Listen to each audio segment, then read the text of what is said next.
Hey guys, welcome to my YouTube channel. This is me Neeraj Thakur. आज मैं आपके लिए लाया हूँ most important questions on RTI act 2005। तो watch the video and try to answer the questions. तो let's begin the first question. तो पहला क्वेश्चन हमारे पास क्या है? पहला क्वेश्चन हमारे पास है RTI act 2005 came into force on. तो कब आरटीआई एक्ट फोर्स में आया था? So please try to answer the question. तो आंसर क्या है इसका? इस क्वेश्चन का आंसर क्या रहेगा? 12 अक्टूबर 2005 को ये फोर्स में आया था। और दूसरा क्वेश्चन हमारे पास क्या है? Which of the following which of the following is not come under the definition of information under RTI Act 2005? तो बोल रहा है कि कौन से जो फॉलोइंग है, लॉग बुक्स है, फाइल नोटिंग है, data material held in any electronic forms हैं, सर्कुलर्स हैं। तो बोल रहा है कि इनमें से जो कौन सा जो डॉक्यूमेंट है वो इंफॉर्मेशन नहीं होती है। तो इस क्वेश्चन का आंसर क्या रहेगा? File noting. मतलब जो भी इनकम्प्लीट डॉक्यूमेंट हो वो जो है इंफॉर्मेशन में नहीं आता है। तो थर्ड क्वेश्चन क्या है? The officer designated by public authorities in all administrative units और office under it to provide information to the citizen requesting for information under the act is known as.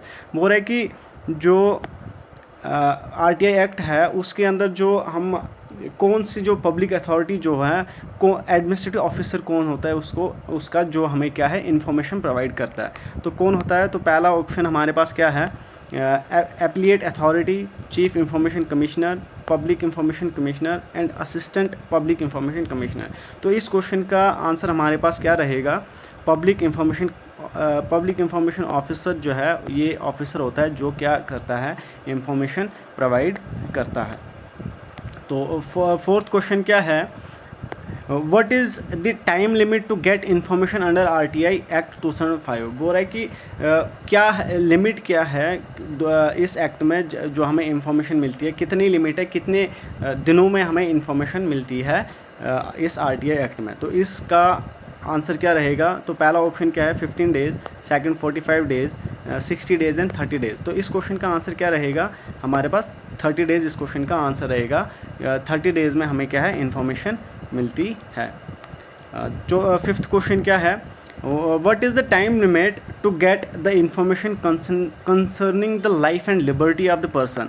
तो ये हमने आरटीआई एक्ट में पहले पढ़ा था, कल ही पढ़ा था। बोल रहा है कि अगर हमारे पास कोई matter of life and liberty का हो तब हमें इंफॉर्मेशन कितने टाइम में मिलती है? तो पहला ऑप्शन है हमारे पास 48 hours, second 24 hours, C 5 days and D 10 days. तो इस क्वेश्चन का आंसर क्या रहेगा?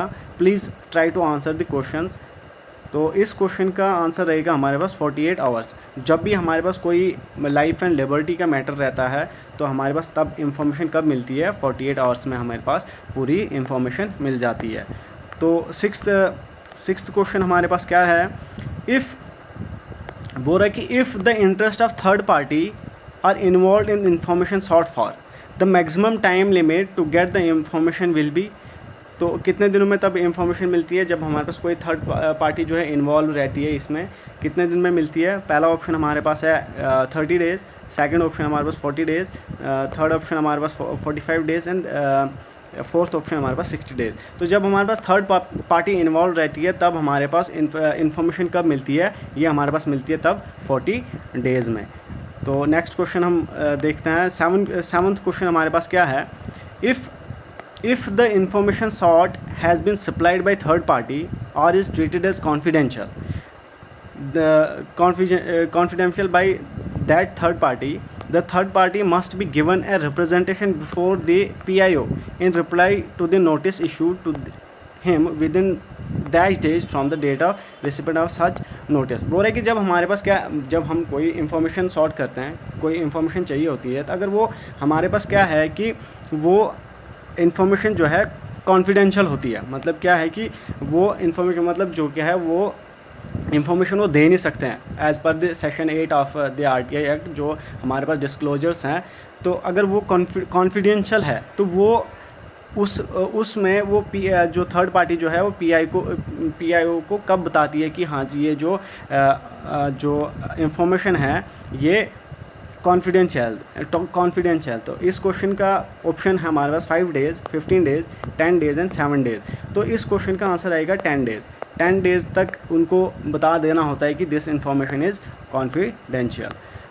8वां क्वेश्चन हमारे पास क्या है, what is the fee for getting information under RTI act. Option A हमारे पास 20 रुपीज़, बी हमारे पास 50 रुपीज़, सी हमारे पास 100 रुपीज़ एंड डी हमारे पास 10 रुपीज़। तो इस क्वेश्चन का please try to answer the question. और इस क्वेश्चन का आंसर रहेगा हमारे पास 10 रुपीज़। ये हमारे पास आरटीआई फ़ी होती है, 10 रुपये में जो है आरटीआई हम फाइल कर सकते हैं, ये हमारे पास आरटीआई की फ़ी होती है। और 9th क्वेश्चन हमारे पास क्या है, first appeal to first appellate authority can be preferred by the applicant within -days from the expiry of prescribed time limit or from the recipient of decision from the PIO। तो इस first appeal के लिए हमारे पास कितना time होता है। Option हमारे पास क्या है, 30 days, 45 days, C option 60 days and D option 90 days. तो इस क्वेश्चन का आंसर रहेगा हमारे पास 30 डेज़। और क्वेश्चन नंबर 10 हमारे पास क्या है, First appeal shall be disposed of by the first appellate authority within that days from the date of its recipient। तो बोल रहा है कि कितने दिनों में जो है, जो हमारे पास पीआईओ है, जो एप्लीएट अथॉरिटी होता है, फर्स्ट एप्लीएट अथॉरिटी होता है जिसको हम पीआईओ बोलते हैं, वो हमारे पास कितने दिनों में वो इन्फॉर्मेशन को प्रोवाइड करता है, कितने मतलब जो हम इन्फॉर्मेशन को सीख करते हैं, सॉर्ट करते हैं, उस इन्फॉर्मेशन को कितने दिन में वो पब्लिश करता है, मतलब जो हम दे देता है। तो इसका पहला ऑप्शन है 40 days, 30 days and 60 days and 50 days. तो इस क्वेश्चन का आंसर भी रहेगा 30 डेज़ में ये डिस्पोज ऑफ होती है इन्फॉर्मेशन। और 11th क्वेश्चन हमारे पास क्या है, period for disposing first appeal can be expend by. ठीक है, मगर बोल रहा है कि period for disposing first appeal can be expended by how many days from the 30 days of the necessary. मतलब जब हमारे क्या है कि जब हम कोई इन्फॉर्मेशन सॉर्ट करते हैं तो हमारे पास पीआईओ जो है क्या करता है, इन्फॉर्मेशन 30 डेज़ में दे देता है। अगर वो फेल हो जाता है, उन 30 दिनों में वो इन्फॉर्मेशन नहीं देता है, तो वो उस टाइम पीरियड को कितने टाइम तक एक्सपेंड करता है, मतलब कितने टाइम तक एक्सपेंड करेगा तो फिर वो इन्फॉर्मेशन देगा। तो ऑप्शन रहेगा हमारे पास 10 डेज़ का एक्सपेंड करेगा, 30 डेज़ एक्सपेंड करेगा, 15 डेज़ या 25 डेज़। तो इस क्वेश्चन का आंसर रहेगा 15 डेज़ एक्सपेंड करेगा, मतलब 45 डेज़ के बाद वो अगर पहले अपील में वो फेल नहीं दे पाता है तो 45 डेज़ के अंडर वो इन्फॉर्मेशन दे देता है, मतलब पहली अपील से 15 डेज़ एक्सपेंड करता है। और क्वेश्चन नंबर 12 हमारे पास क्या है, the long title of the RTI Act seek to promote the following qualities in the working of every public authority। मतलब RTI Act के मुताबिक, मतलब ये RTI Act जो है हमारे पास क्या प्रमोट करता है, मतलब पब्लिक अथॉरिटी में क्या प्रमोट करता है। पहला ऑप्शन आएगा ट्रांसपेरेंसी, दूसरा पंक्चुअलिटी, तीसरा एफिशिएंसी एंड डी रेपुटेशन। तो हमने पढ़ा था RTI Act में, तो क्या आंसर रहेगा इस क्वेश्चन का, please try to answer the questions. तो इसका आंसर रहेगा ट्रांसपेरेंसी। हमने आरटीआई एक्ट में पढ़ा भी था, ट्रांसपेरेंसी एंड अकाउंटेबिलिटी को ये प्रमोट करता है, करप्शन को कंटेन करता है। ठीक है, तो इस क्वेश्चन का आंसर रहेगा हमारे पास ट्रांसपेरेंसी। ठीक है, तो 13 क्वेश्चन हमारे पास क्या है, हाँ, तो 13 क्वेश्चन हमारे पास बोल रहा है कि second appeal to the central information commission और the state information commission can be preferred by the applicant within how many days from the date on which the decision was given or should have been made by the first appellate authority। मतलब पहला first appeal हमारे पास क्या है, 30 days में होती है। ठीक है, तो सेकंड अपील हम कब कर सकते हैं, तो इस क्वेश्चन का आंसर क्या रहेगा, पहला ऑप्शन हमारे पास है 30 डेज़, दूसरा हमारे पास 45 डेज़, तीसरा हमारे पास 60 डेज़ एंड चौथा हमारे पास 90 डेज़। तो सेकंड अपील कब हम फाइल कर सकते हैं, मतलब सेकंड अपील के लिए हम कब कर सकते हैं, कितने दिनों में कर सकते हैं। तो इस क्वेश्चन का आंसर रहेगा हमारे पास 90 डेज़। 90 डेज़ हमारे पास इस क्वेश्चन का आंसर रहेगा। तो नेक्स्ट क्वेश्चन हमारे पास क्या है, 13th क्वेश्चन हमारे पास क्या है, हाँ, ये क्वेश्चन इंपॉर्टेंट क्वेश्चन है। ठीक है, appointment committee of central chief information commission includes, मतलब जो अपॉइंटमेंट तो हमारे पास प्रेसिडेंट देता है, इसकी प्रेसिडेंट प्रेसिडेंट इसको अपॉइंट करता है, प्रेसिडेंट इसको अपॉइंट करता है, तो बोल रहा है कि लेकिन प्रेसिडेंट किसी कमेटी के रिकमेंड करने के बाद उसको अपॉइंट करता है। तो बोल रहा है कि उस कमेटी में कौन कौन से मेंबर होते हैं, वो किससे कौन कौन से मेंबर से कंसिस्ट की होती है वो कमेटी। तो पहला ऑप्शन है हमारे पास प्राइम मिनिस्टर, बी हमारे पास leader of opposition in Lok Sabha, और तीसरा हमारे पास है option one union cabinet minister जो नॉमिनेटेड बाय होता है प्राइम मिनिस्टर के। तो इस क्वेश्चन का आंसर क्या रहेगा, तो उस कमेटी में कौन कौन से बंदे होते हैं, ये तीनों बंदे होते हैं। इस क्वेश्चन का आंसर रहेगा all of the above, all of the above इस क्वेश्चन का आंसर रहेगा। तो क्वेश्चन नंबर 14 हमारे पास क्या है, वैसे ही हमारे पास क्या है कि जब ये तो हमारे पास सेंट्रल चीफ इंफॉर्मेशन कमिश्नर है, तो स्टेट इंफॉर्मेशन कमिश्नर को अपॉइंट करने के लिए कौन इसको अपॉइंट कौन करता है, इसको गवर्नर अपॉइंट करता है, गवर्नर अपॉइंट करता है। और उस कमेटी में कौन कौन होता है, चीफ मिनिस्टर होता है, सीएम होता है, और लीडर ऑफ अपोजिशन होता है, और तीसरा होता है जो सीएम ने नॉमिनेट किया होता है, जो member nominated by CM, nominated by CM ने जो मेंबर को नॉमिनेट किया होता है। तो इस स्टेट इंफॉर्मेशन कमिश्नर को अपॉइंट करने के लिए ये कमेटी होती है, जिस कमेटी में क्या होता है, सीएम होता है, लीडर ऑफ अपोजिशन होता है, और हमारे पास क्या होता है कि और वो मेंबर होता है जो जिसको सीएम ने अपॉइंट मतलब नॉमिनेट किया होता है। तो नेक्स्ट क्वेश्चन हमारे पास क्या है, 15th क्वेश्चन हमारे पास क्या है, बोल रहा है कि consider the following statement about the RTI act information 2005 and select one which is not provided for और स्पेशली एग्जेम्प्टेड, मतलब स्पेशली एग्जेम्प्टेड है। तो पहला ऑप्शन हमारे पास क्या है, पहला ऑप्शन हमारे पास क्या है, it is not applicable to state of Jammu and Kashmir, ठीक है। दूसरा बोल रहा है कि applicant making request for information will have to give response for seeking information. तीसरा हमारे पास क्या है, removal of chief information commissioner है।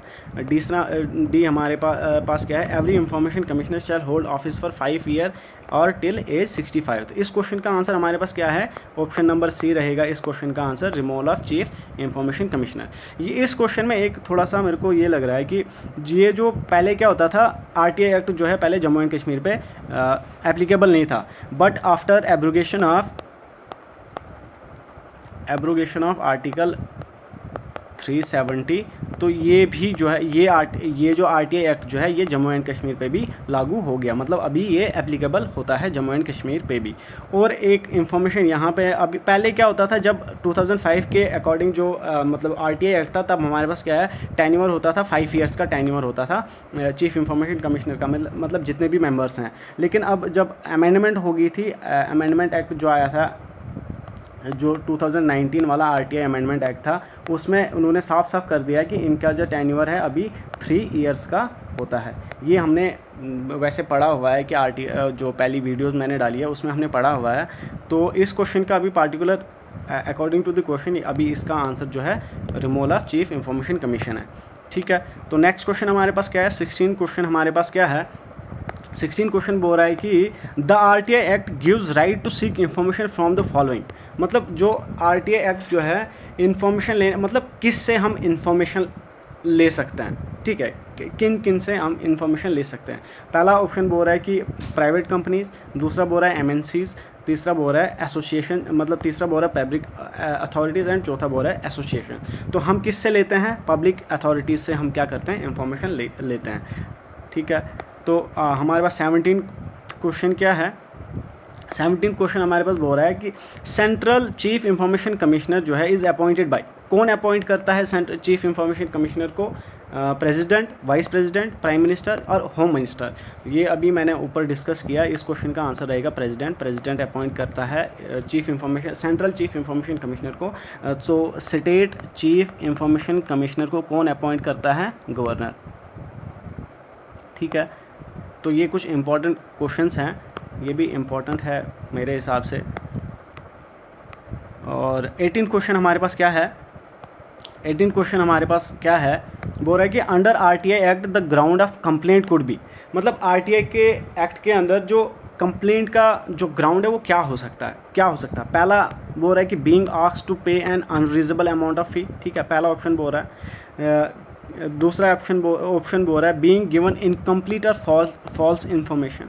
तीसरा ऑप्शन बोल रहा है कि any matter relating to request और ऑब्टेनिंग एक्सेस टू रिकॉर्ड्स। ठीक है, तो ये 3 स्टेटमेंट्स दी है। हाँ, अब हमने इन 3 स्टेटमेंट से बोलना है कि ये इनमें ठीक कौन सी statement, select the correct code.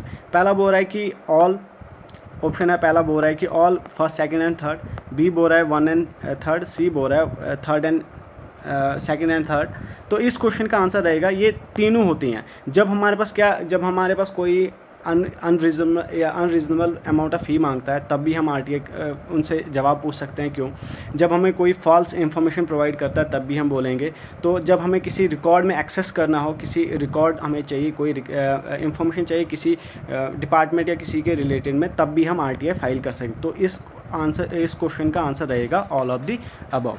ठीक है, तो क्वेश्चन नंबर 19 हमारे पास क्या है, बोल रहा है कि chief information commissioner shall be appointed for term of dash year from date on which he enters upon his office और till he attains the age of dash year. तो क्या क्या है ये आर्टिकल, मतलब आरटीआई एक्ट 2005 के according ये हमारे पास इस क्वेश्चन का आंसर क्या है, 5 ईयर एंड 65 ईयर्स तक, मतलब उसका जो टेन्योर रहता है, मतलब 5 साल तक या जब तक वो 65 ईयर्स का हो जाएगा। ठीक है, तो क्वेश्चन नंबर 20 हमारे पास क्या रहता है, क्वेश्चन नंबर 20 हमारे पास क्या है, सेक्शन 4 क्लॉज 1B हमारे पास RTI act states that a public authority should publish. तो पब्लिक अथॉरिटी मतलब इस सेक्शन के मुताबिक जो है पब्लिक अथॉरिटी क्या पब्लिश करती है। पहला ऑप्शन रहता है budget allocated to each of its agency, इसके अंदर जितनी भी एजेंसीज है उनका बजट एलोकेट करता है। दूसरा प्रपोज एक्सपेंडिचर, उसी के एक्सपेंडिचर प्रोवाइड करता है, प्रपोज करता है। तीसरा बोलता है रिपोर्ट्स ऑन डिसबर्समेंट मेड। ठीक है, तो इस क्वेश्चन का आंसर भी क्या रहेगा, ऑल ऑफ दी अबव। तो डी इस क्वेश्चन का आंसर रहेगा। तो क्वेश्चन नंबर 21 हमारे पास क्या बोलता है कि क्वेश्चन नंबर 21 क्या है हमारे पास, RTI act 2005 come into force after how many days of its enactment. तो जब प्रेसिडेंट का एक्सेंट मिला था इसको तो ये इनेक्ट हो गया था, मतलब ये लागू में आया था। लेकिन बोल रहा है कि ये फुल्ली ऑपरेशनल कितने दिनों बाद हुआ था। ठीक है, कितने दिनों बाद हुआ था ये फुली ऑपरेशनल। तो ये क्या है कि 120 डेज़ के बाद ऑपरेशनल हुआ था। इस क्वेश्चन का आंसर है 120 डेज़ के बाद। तो इस आरटीआई एक्ट 2005 को इसको प्रेसिडेंट का एसेंट कब मिला था, 15 जून को मिला था इसको एसेंट। ठीक है, तो ये फोर्स में कब आया था, 12 अक्टूबर को ये फोर्स में आया था। तो यहाँ से इतना इसका टाइम पीरियड क्या है, ये अबाउट 120 डेज़ का इसका टाइम पीरियड है। तो ये क्वेश्चन अबाउट इसके रिलेटेड ये क्वेश्चन है, कितने दिनों बाद आया। ठीक है, फोर्स में आया था। क्वेश्चन नंबर 22 हमारे पास क्या बोलता है आरटीआई एक्ट इनेक्टेड ऑन, कब इनेक्ट किया गया था इसको, आरटीआई एक्ट को कब इनेक्ट किया था, जब इसका प्रेसिडेंट का साइन मिला था। प्रेसिडेंट का साइन कब मिला था, 15 जून 2005 को ये इनेक्ट हुआ था। ठीक है, 23rd क्वेश्चन हमारे पास क्या है, which section of RTI act 2005 deal with obligation of public authorities के बारे में कौन सी सेक्शन हमें बताती है, इंफॉर्मेशन प्रोवाइड करती है। ठीक है, तो इस क्वेश्चन का आंसर है हमारे पास सेक्शन 4(1) हमारे पास ऑब्लिगेशन ऑफ पब्लिक अथॉरिटीज़ के बारे में बताती है। ठीक है, क्वेश्चन नंबर 24 हमारे पास क्या है, which section of RTI act 2005 deal with constitution of central information commission. मतलब आरटीआई एक्ट का 2005 का कौन सा सेक्शन है जो constitution of central information commission के बारे में हमारे पास इंफॉर्मेशन प्रोवाइड करता है। तो इसका ऑप्शन क्या रहेगा, सेक्शन 11, सेक्शन 16, सेक्शन 14-15, सेक्शन 12-13। तो इस क्वेश्चन का आंसर रहेगा हमारे पास option number D, section 12 and 13 हमारे पास क्या है, constitution of central information commission के बारे में इंफॉर्मेशन प्रोवाइड करता है, मतलब इसके बारे में हमें पूरी डिटेल देता है। तो क्वेश्चन नंबर 25 हमारे पास क्या है, the act extend to the whole of India except the state of, बोल रहा है कि जो ये जो आरटीआई एक्ट जो है वो पूरे इंडिया में लागू था, मतलब एप्लीकेबल था, तो कौन सी ऐसी स्टेट थी जहाँ पे ये एप्लीकेबल नहीं था। तो अकॉर्डिंग टू द क्वेश्चन यहाँ पे जम्मू एंड कश्मीर पे ये पहले एप्लीकेबल नहीं होता था, बट अभी एप्लीकेबल है ये। एब्रोगेशन ऑफ आर्टिकल 370 के बाद ये जम्मू एंड कश्मीर में भी एप्लीकेबल है। ठीक है, तो क्वेश्चन नंबर 26 हमारे पास क्या है, how much time does an APIO at the most have to forward an RTI application appeal to the public information officer first appellate authority. ठीक है, बोल रहा है कि जब ये मैंने आपको स्ट्रक्चर पढ़ाया था कि RTI हम मतलब RTI हम कैसे फाइल करते हैं, और जो PIO होता है, APIO जो होता है वो कब तक उस इंफॉर्मेशन को फॉरवर्ड करता है, मतलब किसी डिपार्टमेंट में भेजता है जब उसको इंफॉर्मेशन चाहिए थी, तो कितने दिनों में वो उस एप्लीकेशन को फॉरवर्ड करता है। पहला ऑप्शन हमारे पास रहता है 30 days, 5 days, C 35 days, D 48 hours. तो इस क्वेश्चन का आंसर रहेगा 5 डेज़। आंसर इस क्वेश्चन का रहेगा हमारे पास 5 डेज़। इस क्वेश्चन का हमारे पास आंसर रहेगा। तो क्वेश्चन नंबर 27 हमारे पास क्या है, There is an upper limit for the number of PIOs and APIOs to be appointed by the public authority as per the RTI Act 2005। तो बोल रहा है कि बोल रहा है कि वहाँ अपर लिमिट होती है जो public information officer and APIOs को अपॉइंट करने के लिए पब्लिक अथॉरिटी में एक अपर लिमिट होती है क्या, तो इसके बारे में हमें मतलब कितनी अपर लिमिट होती है नहीं होती है वो हमने बताना है। तो ऑप्शन क्या है, बोल रहा है कि हाँ अपर लिमिट होती है। दूसरा ऑप्शन बोल रहा है no there is no such limit who words over as per RTI act. बोल रहा है कि RTI एक्ट के मतलब अकॉर्डिंग इसमें कोई अपर लिमिट नहीं होती है, ऐसी कोई लिमिट नहीं होती है। सी ऑप्शन बोल रहा है कि yes but only for state PAs। बोल रहा है कि हाँ होती है लेकिन सिर्फ स्टेट के पब्लिक अथॉरिटीज़ के लिए होता है। डी बोल रहा है कि yes because the number of PIOs should be a definite proportion to the number of total APIOs। तो इस क्वेश्चन का आंसर हमारे पास क्या रहेगा कि यहाँ पे APIOs के लिए मतलब assistant public information commissioner officer और PIOs के लिए हमारे पास ऐसी कोई अपर लिमिट नहीं होती है, ये कहीं पे इस RTI एक्ट में नहीं दिया है। लिमिट किसके लिए दी है, चीफ इंफॉर्मेशन कमिश्नर के लिए लिमिट दी है। एक चीफ इंफॉर्मेशन कमिश्नर होता है और इंफॉर्मेशन कमिश्नर 10 होते हैं, तो मतलब टोटल कितने 11 मेंबर्स होते हैं इंक्लूडिंग CIO। तो इसके लिए हमारे पास लिमिट दी हुई है चीफ इंफॉर्मेशन। तो लेकिन पब्लिक इंफॉर्मेशन ऑफिसर के लिए ऐसी कोई लिमिट नहीं है, ऐसा कोई प्रोविज़न नहीं है इसमें। ठीक है, तो क्वेश्चन नंबर 28 हमारे पास क्या बोलता है, as per RTI act 2005 the central information commission shall consist of chief information commissioner and such number of central information commissioner not exceeding, कितने मतलब किससे ज़्यादा नहीं होने चाहिए, तो मतलब 11 से ज़्यादा नहीं होने चाहिए। मतलब अभी तो बोला मैंने कि आपको कि चीफ इंफॉर्मेशन ऑफिसर हमारे पास कितना होता है, 1 होता है, और फिर इंफॉर्मेशन ऑफिसर हमारे पास 10 होते हैं, तो मतलब टोटल 11 मेंबर होते हैं उसमें, तो 11 से ज़्यादा नहीं होने चाहिए। तो क्वेश्चन नंबर 29 क्वेश्चन नंबर 29 हमारे पास क्या बोलता है, which of the following body comes under the purview of right to information act. बोल रहा है कि इस मतलब कौन सी बॉडी जो है जो इंफॉर्मेशन एक्ट में आती है। ठीक है, तो पहला बोल रहा है कि पहला ऑप्शन बोल रहा है नारकोटिक्स एंड कंट्रोल ब्यूरो, दूसरा बोलता है इन्फोर्समेंट डिपार्टमेंट, तीसरा बोल रहा है कि research analysis wing.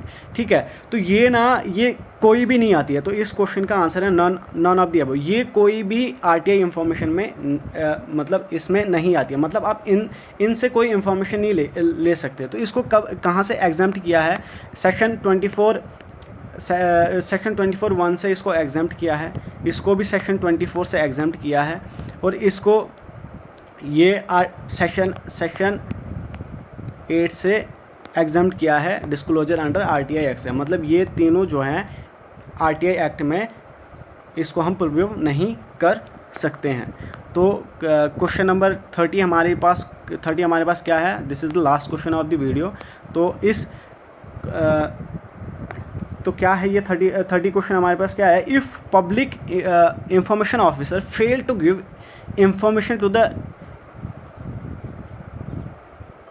To the informant. बोल रहा है कि अगर पब्लिक इंफॉर्मेशन ऑफिसर क्या करता है, फेल हो जाता है इंफॉर्मेशन देने में, किसी भी इंफॉर्मेंट को, किसी भी रिसिपेंट को जो इंफॉर्मेशन मांग रहा है, अगर वो फेल हो जाता है उसको इंफॉर्मेशन देने में with in the time period, जो टाइम पीरियड के लिमिट है, उस टाइम पीरियड में अगर उसको वो इंफॉर्मेशन नहीं देता है तो उस चीज़ को, उसको हम क्या बोलते हैं, under R T I act information, R T I act it is called, मतलब उस प्रोसेस को क्या बोलते हैं, मतलब उस चीज़ को हम क्या बोलते हैं कि जो इंफॉर्मेशन नहीं दे पाया टाइम पीरियड में। तो पहला ऑप्शन रहेगा कंटेम्प्ट, दूसरा रहेगा होल्डिंग इंफॉर्मेशन, तीसरा रहेगा टाइम आउट, चौथा रहेगा डीम्ड रिजेक्शन। तो इस क्वेश्चन का आंसर रहेगा डीम्ड रिजेक्शन। तो उस टर्म को, उस चीज़ को हम क्या बोलते हैं, डीम्ड रिजेक्शन बोलते हैं, जब कोई फेल हो जाता है किसी को इंफॉर्मेशन देने में with in the time period. तो उसे हम क्या बोलते हैं, उसको हम बोलते हैं डीम्ड रिजेक्शन। ठीक है, तो ये आज का हमारे पास लास्ट क्वेश्चन था। तो अगर आपको ये क्वेश्चंस अच्छे लगे, इम्पोर्टेंट क्वेश्चंस है, प्लीज़ तो आप लाइक और कमेंट कर दीजिएगा, और कमेंट में ये रिव्यू कर देना वीडियो को कि क्या इम्प्रूवमेंट करना है मेरे को, तो मैं उसी हिसाब से इम्प्रूव करता रहूँगा। तो thank you, have a good day.